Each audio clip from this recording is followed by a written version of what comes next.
একের পর এক অভিযোগের মাঝেও চিরদিনই তুমি যে আমারের নায়কের প্রশংসায় পঞ্চমুখ শিরিন পাল।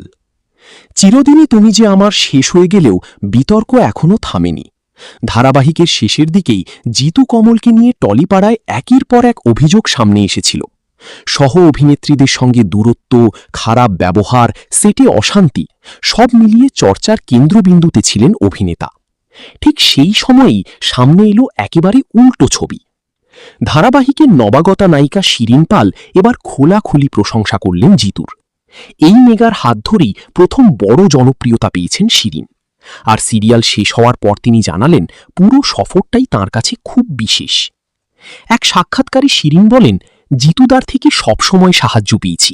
এটা আমার সৌভাগ্য যে উনিই আমার প্রথম হিরো। নায়িকা আরও জানান, ক্যামেরার সামনে প্রথম দৃশ্যও তিনি জিতুর সঙ্গেই করেছিলেন, আর সেই অভিজ্ঞতা নাকি তার জীবনের বড় পাওয়া। শুধু তাই নয়, ধারাবাহিক শেষ হওয়ার অনুভূতি নিয়েও আবেগপ্রবণ হয়ে পড়েন শিরিন।